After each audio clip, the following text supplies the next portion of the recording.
Eh bien salut à tous, salut YouTube et bienvenue dans mon garage. Donc ça y est, le réservoir d'essence est terminé. Ça s'est plutôt bien passé, ça m'a pris 2 bonnes journées pour le construire. Bon, impeccable. Lorsque j'ai soudé toute la cuve, alors j'ai soudé la cuve à la fois à l'intérieur et à l'extérieur. Donc résultat, quand je l'ai rempli d'eau, ben, zéro fuite, au top. Donc là aujourd'hui j'ai terminé, j'ai fait un petit peu de récup. Donc on m'a donné un bouchon de réservoir, on m'a donné un clapet de mise à l'air. Donc voilà, ça m'a évité d'acheter ces pièces là. Donc voilà les amis, allez on va jeter un petit coup d'œil, il est en place dans la voiture.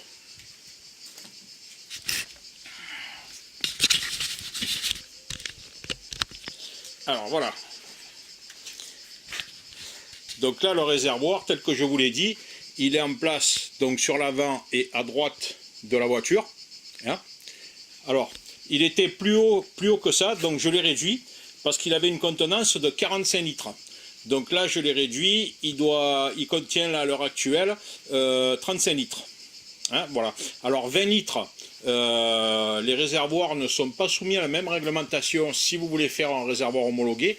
Au-delà de 20 litres, vous êtes obligé de mettre un réservoir fait par un fabricant réglementaire. Par contre, sur un moteur 2 litres comme celui de la Clio RS, mettre un réservoir de 20 litres, c'est quand même pas beaucoup. Donc 30-35 litres c'est bien, après 45 c'est trop, ça fait beaucoup de poids. Donc voilà, on va dire que cette contenance, environ 30 à 35 litres, c'est impeccable. Donc voilà, le réservoir tient par 3 points de fixation, donc un qui se trouve ici, un qui se trouve là. On va faire le tour. Et le troisième qui se trouve là. Donc il est relativement bien fixé, il ne bouge pas. J'ai retaillé, donc comme j'ai mis le fond, j'ai retaillé le fond pour gagner un petit peu de poids. Ça ne sert à rien de laisser du métal qui ne sert à rien. Voilà. Ici, vous voyez, il a été réduit presque à hauteur du châssis. Donc tout le dessus a été soudé. Bien sûr, il manque la peinture. Hein. Voilà. Donc ici, on a le clapet de mise à l'air libre, donc qui est un clapet anti-retour. Clapet de mise à l'air libre, pardon. Ici, on a donc le retour d'essence. Ici, on a le départ d'essence. Voilà. Je ferai sûrement un petit support à ce niveau-là pour la pompe à essence. Et là, on m'a fait cadeau donc de ce bouchon de réservoir.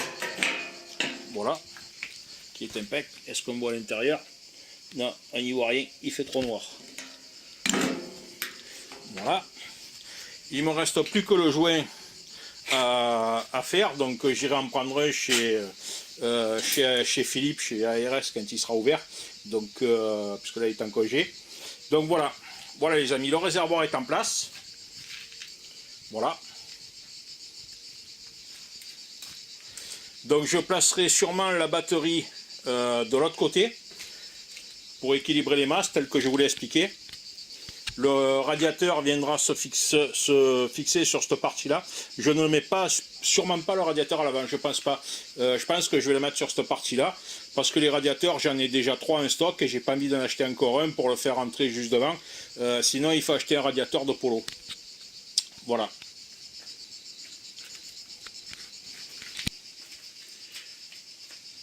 Donc voilà les amis, le réservoir est terminé, il est en place, il ne vous reste plus qu'à vous y mettre. Vous avez vu que j'ai également donné la forme à ce réservoir pour qu'il corresponde et rentre en lieu et place dans la voiture. Alors mettre un réservoir rectangulaire aurait été problématique, bien qu'on en trouve des pas chers, hein. Vous avez tous les réservoirs de bateau qui sont en plastique et tout, qui coûtent pas cher. Mais le problème c'est que pour rentrer dans cet emplacement, le réservoir aurait eu trop peu de litres, ce qui ne m'aurait pas intéressé. Voilà. Je ne place pas non plus de réservoir auxiliaire, ça n'est pas utile. Et je n'ai pas fait également sur le réservoir ce qu'on appelle la chambre de tranquillisation, qui est une partie du réservoir qui déborde et qui sert à ce qu'il y ait toujours de l'essence dans la chambre de tranquillisation.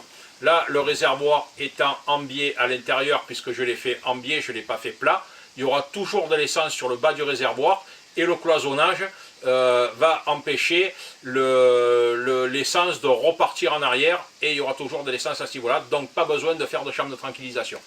Voilà les amis, donc si vous avez des questions, n'hésitez pas à me les poser, il n'y a pas de souci. Merci et au revoir.